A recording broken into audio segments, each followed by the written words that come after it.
When was the last time you studied phrasal verbs? Maybe you need to catch up with them. Do you see what I did there? We have 10 more phrasal verbs for you on this episode of Aprender Inglés con Reza y Craig.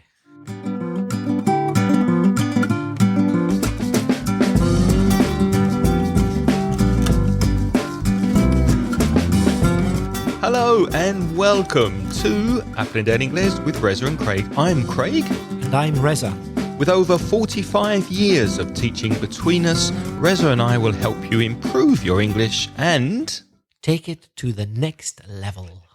How you doing, Reza? I'm fine. How are you, Craig? Very well, thank you. And I'm very excited to be speaking about more phrasal verbs. A lot more excited, I'm sure, than the listeners. But before we do that, let's look at some feedback that we've received from Victoria. Reza, what does Victoria say? She writes, "Hi, Reza. Hi, Craig. I've been listening to your podcasts for a long time, but I've never written any comments. So I think it's time to introduce myself and thank you for all your advices and for all your advices and lessons." Advices? Advices. What's wrong with that? Advices. Victoria. Advices is uncountable. That means it can't be plural. It's always without S. Thank you for all your advice. Okay, let's go on. I'm Victoria. I'm from Argentina, but I've been living in Barcelona since 2002. Last week, I had good news. I passed my first certificate of English. That is good news. Congratulations. That's fantastic, Victoria. Well done. I heard a lot of your podcasts and they helped me pass it, but it was 20 phrasal verbs that you must know. The episode I heard the most and the most useful ever. Thanks a lot. Thanks for your excellent job. You should say work. Thanks for your excellent work. Have a nice week, Victoria. Oh, well, thanks, Victoria. That's fantastic. So because of Victoria's email, we've decided to look at 10 more phrasal verbs that hopefully will help you not only pass the FCE or other Cambridge exam that you're doing, but also give you a bit more knowledge about phrasal verbs that everybody uses in English quite commonly. And to comment on something specifically Victoria has pointed out, she said that listening to the podcast definitely helped her pass the exam. Yep. It sounds big-headed of me to say it, but I bet it did, because guess what? Everybody's saying that the hardest part of the first certificate and the advanced last December was the listening. Yeah. Everybody's been saying that. That's listening true. was the hardest part, and it's the part where they got the lowest marks, The listening. People were even doing better in the writing than the listening. People are finding the listening very difficult, so you really need to practice. Yep. So listen to as many different podcasts as you can, not only this podcast, but look for other podcasts to listen to and do as much listening as possible in your spare time. So because of Victoria's email, we've decided to speak about more phrasal verbs to help you not only with the first certificate exam, but also with your English in general.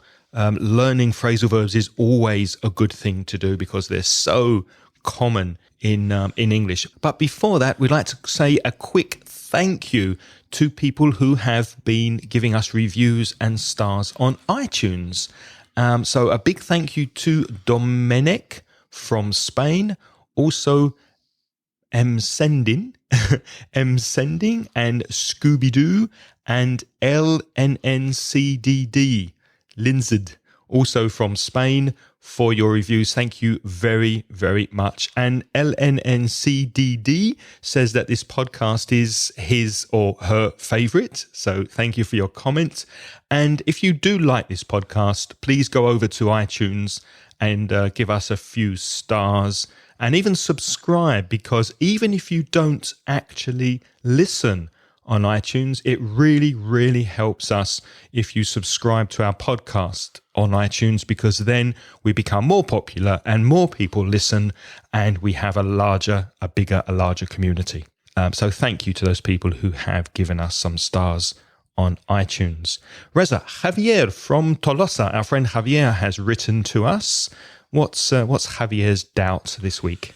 Javier has written, I continue having certain doubts about how to put the order in the second part of some questions.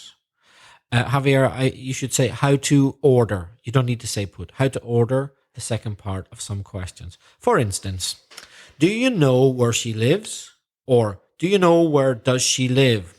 The first one's right, not the second one. Do you know where she lives is correct, Javier. Or do you know where he is? Or do you know where is he?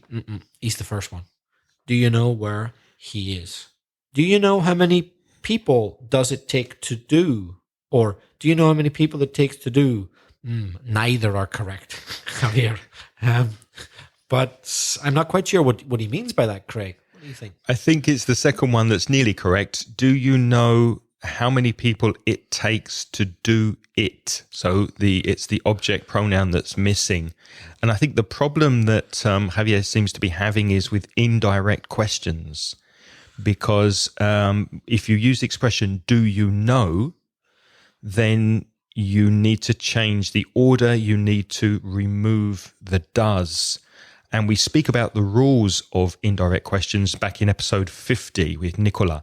So if you go, Javier, go to inglespodcast.com/50, listen to that episode. That would explain the grammar, the changes, and the difference between a direct question, where does she live? And an indirect question, do you know where she lives? And similarly, do you know where he is a direct question. And another example would be, could you tell me where he is, not where is he? So to get the word order right, to know that you take out does, do, and does, did, and do, Javier, go back to episode 50 and everything will be explained. So thank you for your question. And if you see something or hear something in episode 50 that you do not understand, we'd love to hear from you. So don't hesitate to send us another email.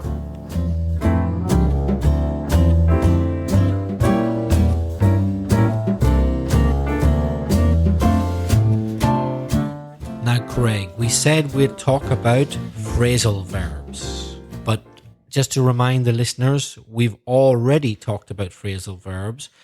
For example, in episode 98, I think it was, we did 20 phrasal verbs that English students should know. That was a very popular episode. Many, many people have downloaded that. It seemed to be very useful.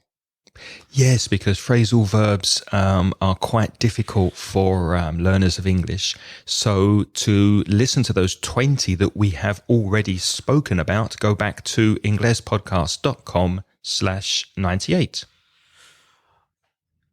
Before we give you some more phrasal verbs, just in case you're a new listener and you don't know much about phrasal verbs, just to clarify, a phrasal verb is a verb plus a preposition which must go together with a special meaning. Okay, 10 more phrasal verbs, Craig. Where could we start? Well, where were you brought up, Reza? Well, you were brought up in London, weren't you? Yes, I was. In a suburb of London. I was brought up in Essex, in Ilford, Essex, which is just outside of London. And I was brought up in Belfast, in Northern Ireland. So we were brought up there. It means that's where we changed from children growing up to become adults. Mm-hmm. So the phrasal verb is to bring up. So you bring up children. Yes, that's an important point. You said, I was brought up, not I brought up. I was brought up, because it's passive. Your parents, your mom, your dad, your parents, they bring you up. Mm-hmm. So you are brought up by them. It's passive. And remember that there are some phrasal verbs that you can separate. So you separate the verb from the particle or the preposition, and you can put the object in the middle. So with bring up, it's a perfect example. My parents brought me up. I cannot say my parents brought up me. My parents brought me up. in London. Craig, here's another meaning for bring up, because phrasal verbs tend to have more than one meaning. I'll bring it up at the meeting. What's another way of saying that? I'll discuss it, or I'll suggest it, or I'll put it forward, which is another phrasal verb. I'll introduce the topic, I'll introduce the subject or the question. So you can bring up a topic, you can bring up a question, bring up a subject, which means talk about it. Just talk about it. I'll bring it up at the meeting. There's another meaning, isn't there? Yes, Craig. The other day, I had a dodgy kebab. What does dodgy mean? Dodgy means it wasn't quite right. I think the meat was a bit old and it was off. To go off, which is another phrasal verb, to go off is when food is too old and it's not safe anymore. Estropearse. So I had a dodgy kebab and I brought it up an hour later. I brought up the kebab. That means I vomited it. Yep. So that's another meaning of bring up. To bring up food is to vomit. And another example of where the object goes in the middle, because brought it up, the it is the kebab that you had. So you cannot say brought up it. You must say brought it up, or brought the kebab up. I think we mentioned this in greater detail in previous episodes, but just a quick reminder. Usually if you have a pronoun like it, me, him or her, it goes in the middle, doesn't it? Between the verb and the preposition. Yes. Although there are a few exceptions. But generally speaking. Yeah, that's a guide. It's not a hard and fast rule. It's a guide. Yeah. Let's go on, phrasal verb, to another one. Let's continue. Go on is continue. Well, there's one that's very common in bureaucracy when you go to an office or you have to apply for something. Very often there's a form that you have to complete. So another way of saying complete a form using a phrasal verb is to fill out or fill in. They mean more or less the same thing, don't they? Fill out a form, fill in a form means to complete the details on the form. So, for example, please fill in this form in capital letters, mayúsculas. Please fill in this form, or please fill out this form. So you have to complete it.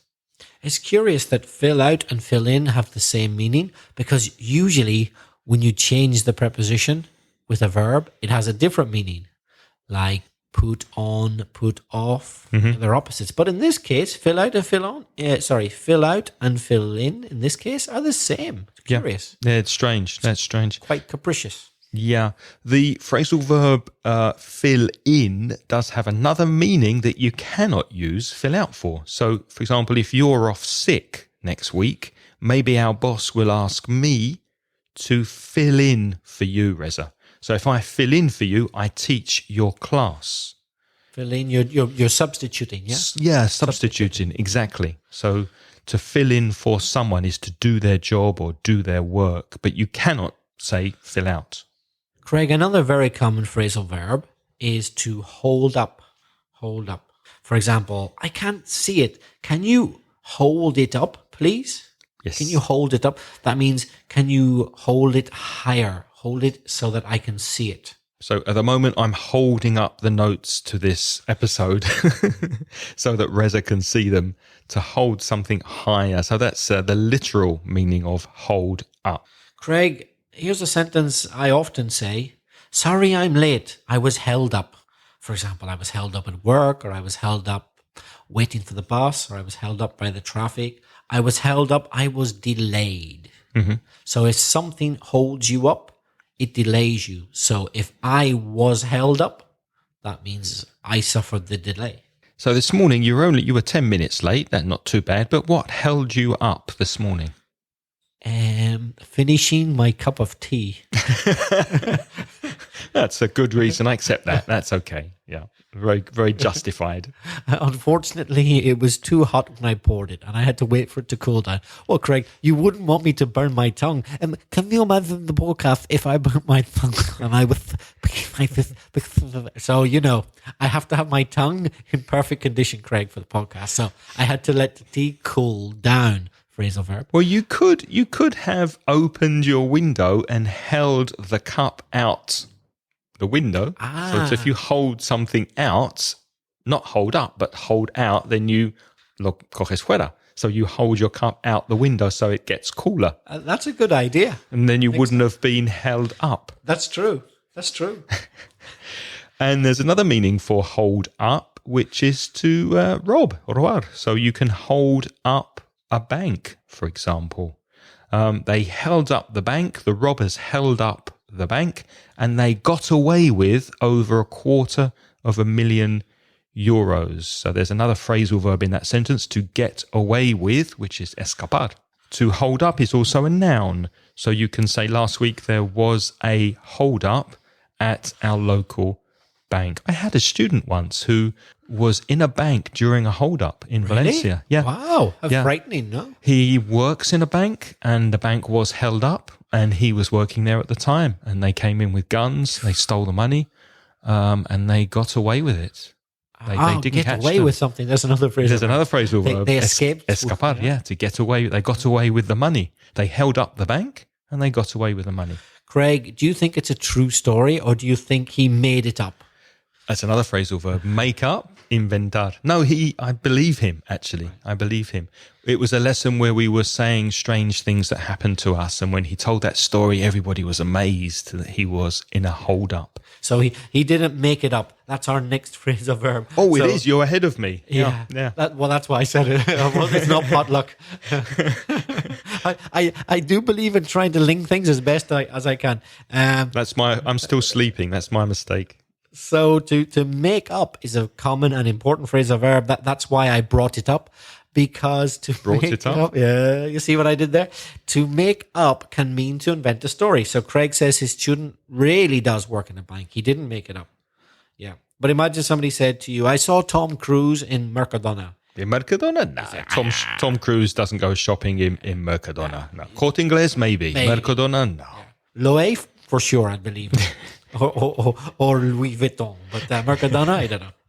I think he made it up. Yeah. You might say if someone said that. So again, another separable phrasal verb, another phrasal verb where the pronoun goes in the middle, can go in the middle. So he made it up. He made it up. It's not true. Craig, are you going to make yourself up and put on a dress? I beg your pardon? No, you're not going to. I'm asking Craig if he's going to make himself up. Strange as it may seem, I'm not a cross-dresser. I don't wear dresses and makeup. Makeup is maquillaje. So the phrasal verb to make up or to make yourself up means to put on makeup. Put on, of course, is another phrasal verb. Poner. Put on makeup. And makeup here is the noun. So makeup can be a noun and a verb. Have you ever made yourself up? No. For a fancy dress party? I haven't actually. Me neither. Well, no. My dad used to make up every Christmas. Do you remember Shirley Bassey? Yeah. He used to have a Christmas show where he sang or mimed. He mimed. He didn't sing. He put a Shirley Bassey record on, or music. Playback in Spanish, isn't it? Where you mime to a singer. So he mimed to Shirley Bassey songs and he made up as Shirley Bassey with a dress, with makeup, with a wig. Peluca is a wig. Was he convincing? He was very good. Yeah, he was. I remember I was very, very small at the time, very young, but I remember everybody loved the show and it was very, very popular. Yeah. Wow. Maybe he just enjoyed wearing the dress. I don't know. Sorry, Dad.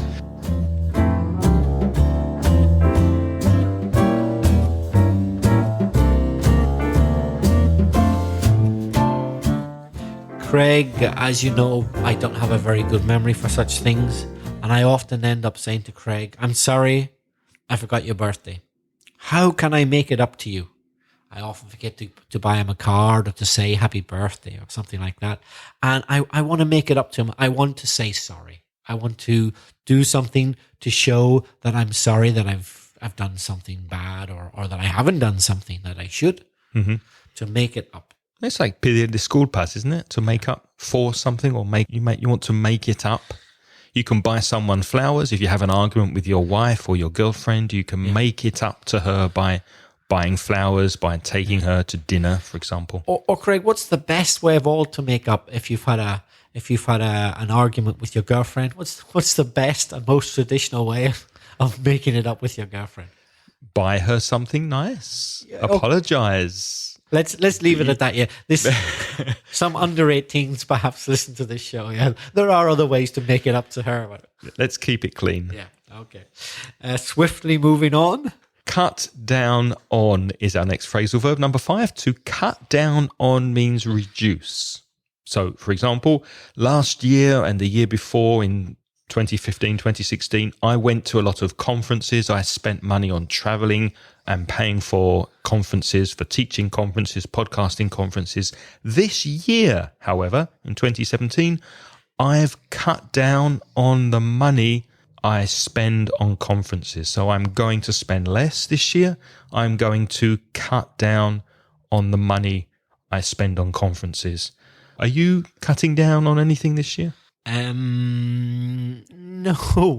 You're not cutting down on food? No, not really. On drink? No, not at all. No. Good for you. And I'm certainly not cutting down on podcasting. That's There good. will be one podcast a week every Sunday. Craig and I have no plans to cut down on the number of podcasts. You'll get your once weekly podcast. Craig, you have cut down on the chocolate you eat, and the results have been great. Craig is looking very good. He's looking very slim, very healthy, because he's cut down on certain things in his diet, including chocolate. Isn't that right? Thank you for the compliment. Are you trying to make it up to me for something? Yeah, for forgetting his birthday card again. Yeah, thanks. No, I haven't cut down on chocolate. I've cut down on other food. But I have a secret place where I hide my chocolate in the house. But I haven't cut down on chocolate. You better not bring that up now, because certain people might be listening and they'll know where your stash is. I have a secret stash. A stash is a secret place where you keep something that only you know about. So you can stash your money or stash your chocolate somewhere. So Craig, only Craig knows, and approximately 10,000 more people know that he has a stash. Speaking of cutting down on things, if you are studying English, if you're paying to study English at an expensive language academy, you could cut down on the money you're spending by using our sponsors, italki. So if you go to their website, you'll see that there is a selection of English teachers that you could speak with and have lessons with using Skype on the internet. And you study at home when it's convenient for you. The thing is, because there's no language school in the middle, very often the classes are a lot more inexpensive than you would be paying at an expensive language academy. And of course, you're studying when you have time available. So depending on where your teacher lives, if they live in Spain, in America, in Australia, North America, Australia, wherever, then you can find a teacher that fits with your study timetable. If you'd like more details, you can go to inglespodcast.com/italki, and there you'll find a place to get more information and also 100 italki credits, which is about one free lesson if you decide to join and sign up through our webpage. And Reza and I would like to say thank you to italki for sponsoring Aprender Inglés con Reza y Craig. Well, Craig, let's go on with our next phrasal verb, to get over. If I asked you, have you got over your cold yet? Well, I was going to ask you that question because you had a cold last week. Yeah, a slight cold. Have you got over it? Yes, it was only a very slight cold, nothing serious. So I've already got over. I've already recovered. I've already got over it. Yeah. Another example, I can't get over what Dave said about Sally. That kind of means I can't get over it. I can't really believe it. Like I discovered something and it's difficult for me to accept or believe. I can't get over it. I can't get over what I heard. A lot of people can't get over the fact that Donald Trump won the elections. They really didn't expect it. It was a big surprise and they can't get over it. A lot of people can't get over the fact that the UK voted to leave Europe. It's difficult to get over the news. It's difficult to believe it, to accept it. And of course, with relationships and emotional crises that you have in your life, you have to get over them. You have to recover and continue with your life. So another example, it took me a long time to get over breaking up with my first girlfriend. Is that true, Craig? Yeah, although it was me that broke up with her. Break up, of course, is another phrasal verb. Break up or split up with is to finish a relationship. So with my first girlfriend, we were together for 2 years and then I wanted to go traveling. So I broke up with her and it was a very, very difficult decision and it took me a long time to get over making that decision and breaking up with her. But I think it was the right decision. Craig, to catch up with something or someone is a common phrasal verb. Can you think of any examples? Ponerse al día. I need to catch up with some work. Actually, there's a lot of things I need to catch up with. I need to catch up with editing podcasts. I need to catch up with, we've got a presentation coming up. I need to catch up with doing the slides. I need to catch up with marking for my lessons at the school. There's so much work I need to catch up with. Do you need to catch up with anything? Yeah, some work, some correction, and preparing for that talk we're going to give on the podcast. Yeah. Also, if you see somebody to find out the news, things that have been happening to that person, you could say, we should get together, another phrasal verb. We should meet, we should get together and catch up over a beer or two.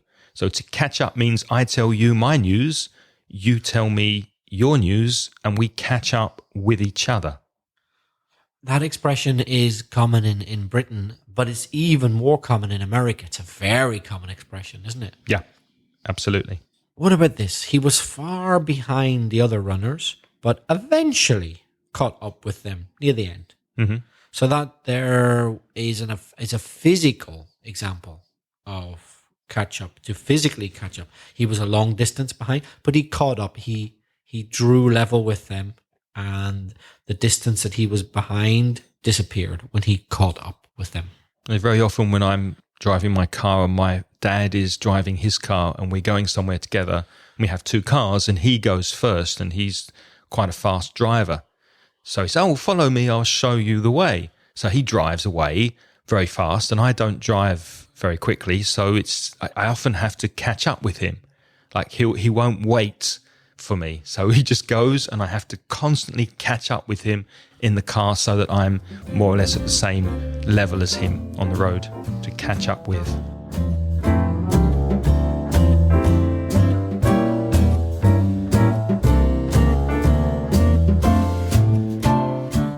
To throw away is our next phrasal verb, number 8. To throw away. Reza, I work really hard for my money, as you do too. I don't like throwing it away. You don't like wasting it. You don't like spending it stupidly or for no good reason. Tirarlo.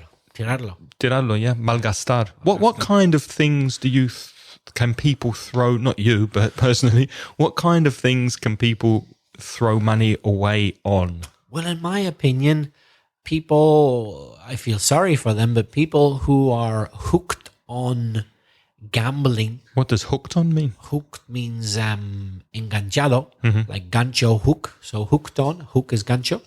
People who are hooked on gambling, they're throwing their money away because what do you get in return? Nothing. You spend money, you lose it, and it's all over in a few seconds. It really is throwing it away.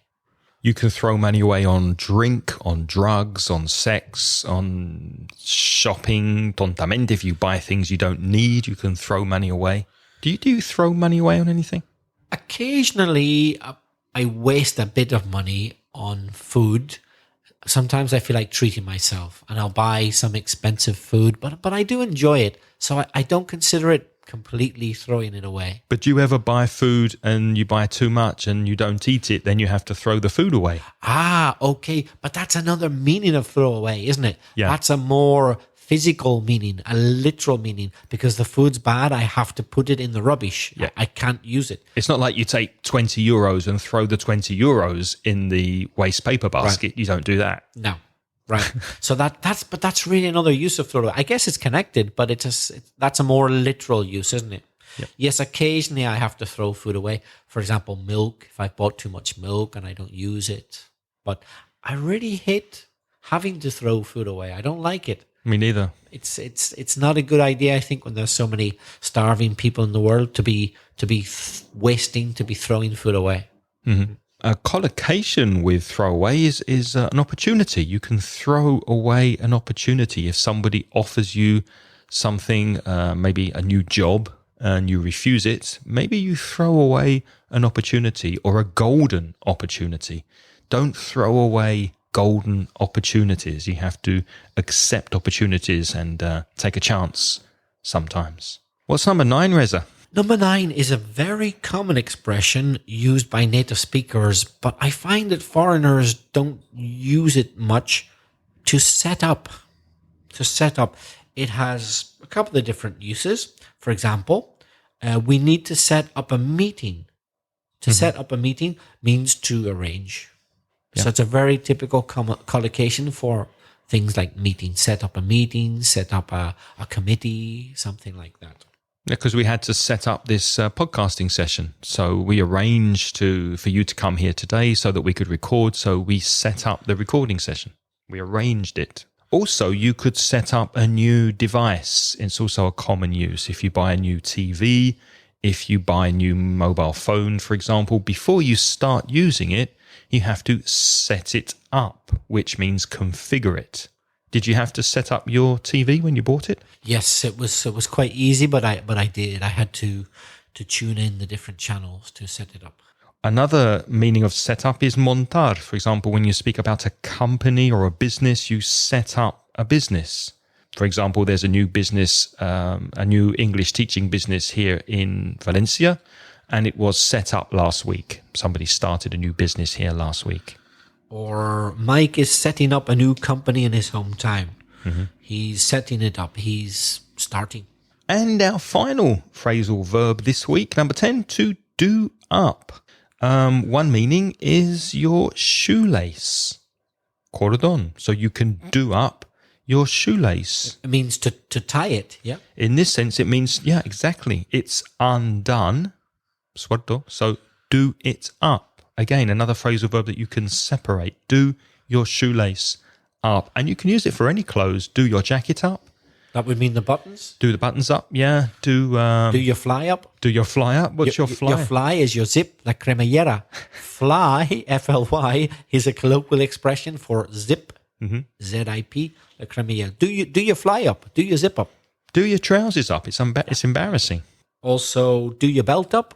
Mm-hmm. That means fasten or... No, it doesn't. It means tighten your belt, beg your pardon. Yep. And another meaning of do up is decorate, formar. So when are you going to do up your flat? No comment. No comment. That's my Mickey Mouse question. Yes, that's correct. Revenge on me. For new listeners, Reza often embarrasses me by asking me about Mickey Mouse. I don't know why to this day. So my way of getting back, to get back at someone, another phrasal verb is to devolverlo, to return. Yeah.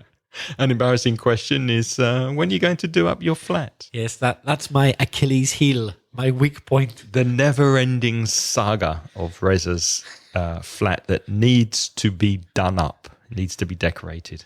So that's our 10 phrasal verbs. Let us know if you enjoyed the podcast and if you learned anything from today. And we'd love to hear from you. Did you find these phrasal verbs useful? And would you like us to speak about some more in the future?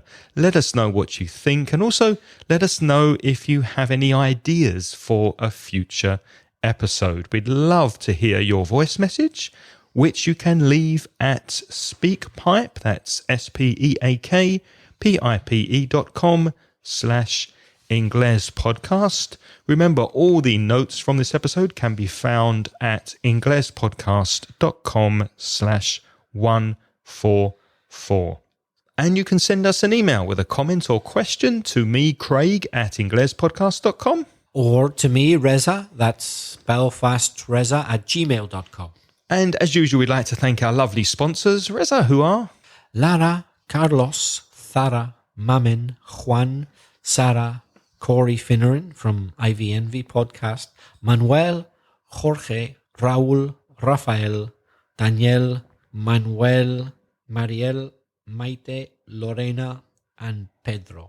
Remember, if you'd like to join our Patreon community, you can do so at patreon.com/Ingles Podcast. And thank you so much for those who are contributing to get our show notes for every episode, from episode 1 to get all our show note transcriptions written in full. In the meantime, we have someone who is very kindly transcribing episodes one by one, and so far we have episodes 131, 134, 135, 136, and now 137. So we have full transcriptions available for those 5 episodes. A huge thank you to Arminda from Madrid, who is continuing very kindly to do that for us in her free time. We really, really appreciate it. Thank you, Arminda. Reza, what are we going to speak about next week? Next week, we're going to speak about need and dare. So, atrevete. We dare you to listen to us next week. We think you need to listen to that episode. Until next week, thank you for listening. It's goodbye from Reza. And it's goodbye from Craig and Vicky.